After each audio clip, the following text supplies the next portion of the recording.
তাহলে চলো এখন আমরা কি দেখবো, এখন দেখবো হচ্ছে আমরা ডেট টাইম মডিউল থেকে ডেট টাইম ক্লাস ব্যবহার করে ডেট টাইম প্রিন্ট করার প্রোগ্রামটা। তার মানে হচ্ছে আমাদের কি করতে হবে, আমাদের ডেট টাইম যে মডিউলটা আছে সেটাকে আমাদের কি করতে হবে, ইম্পোর্ট করতে হবে। ইম্পোর্ট করে হচ্ছে আমাদের এই মোমেন্টে যে টাইমটা সেটা হচ্ছে আমরা প্রিন্ট করব। তারপর হচ্ছে এই মোমেন্টে হচ্ছে আমাদের কি যে ডেটটা আছে সেটা আমরা কি করব, প্রিন্ট করব। Simple programme.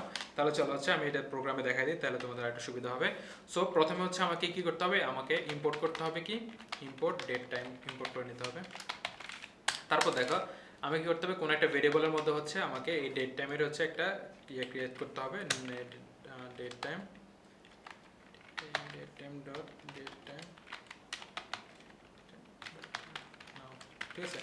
তারপর হচ্ছে আমি কি করলাম, আমি হচ্ছে এখানে এবার হচ্ছে আমি প্রিন্ট করতে পারি, প্রিন্ট হচ্ছে আমি কি করতে পারি, নাও ডট ডেট দিতে পারি। তারপর হচ্ছে কি করতে পারি বলো, দেখি এফডি কাজ করতেছে কিনা, is to workable or not. So let's see, দেখো আজকে ডেটটা প্রিন্ট করে দিয়েছে সে অলরেডি। তারপর আমি কি করতে পারি, প্রিন্ট নাও ডট কি করতে পারি, সরি নাও ডট টাইম দিতে পারি, টাইম,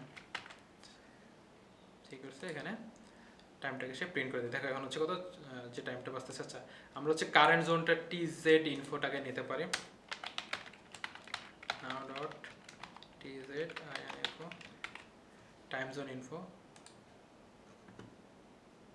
আচ্ছা এটা হচ্ছে আমাদের আসবে না, টাইম জোন ইনফো এটার মধ্যে ইনক্লুডেড না। তার মানে হচ্ছে এই দুইটা হচ্ছে আমাদের ইয়েটা, ঠিক আছে। অর্থাৎ যে টাইম জোন আছে সেটার টাইমটা হচ্ছে এটা 6টা এরকম যে যা আসতেছে এটা এই মিলি সেকেন্ড সহ দিয়ে দিচ্ছে, ঠিক আছে। সো এটা হচ্ছে নর্মাল ইয়েটা। তো আমরা যদি হচ্ছে এখানে চুল দিয়ে দিচ্ছি, আচ্ছা এখানে ডবল দিতে হবে, এটা ফিক্সড, ঠিক আছে। সো আমি দেখতে চাইছিলাম যে হচ্ছে সিঙ্গেল দিয়ে হচ্ছে বর্তমানে আপডেট হয়েছে কিনা। সো অলরেডি হচ্ছে আমাদের দুইটা ইউজ করতে হবে। দেখা প্রথমে হচ্ছে আমরা কি করলাম, আমরা হচ্ছে ডেট টাইমটাকে হচ্ছে আমরা ইম্পোর্ট করে নিলাম। তারপর হচ্ছে কি করতেছি যে আমরা এখানে ডেট টাইম দুইবার লিখতে হবে ডেফিনেটলি। আর হচ্ছে কি করতেছি, আমরা নাও দিয়ে হচ্ছে এটাকে ইম্পোর্ট করে নিচ্ছি, কার মধ্যে, নাও এর মধ্যে। এখানে চাইলে তুমি যে কোনো ভেরিয়েবল ইউজ করতে পারো।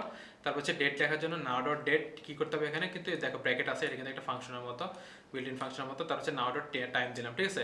অর্থাৎ কারেন্ট যে টাইম জোন আছে সেই টাইম জোনটা হচ্ছে টাইমটা হচ্ছে এখানে প্রিন্ট করে দিবে, ঠিক আছে। আমরা হচ্ছে টাইম জোন টিজেড ইনফো যেটা সেটা হচ্ছে আর এখানে আমাদের প্রিন্ট করতে বলে নাই, ঠিক আছে। সো তোমরা চাইলে হচ্ছে এই প্রোগ্রামটা এখন স্ক্রিনশট নিয়ে নিতে পারো।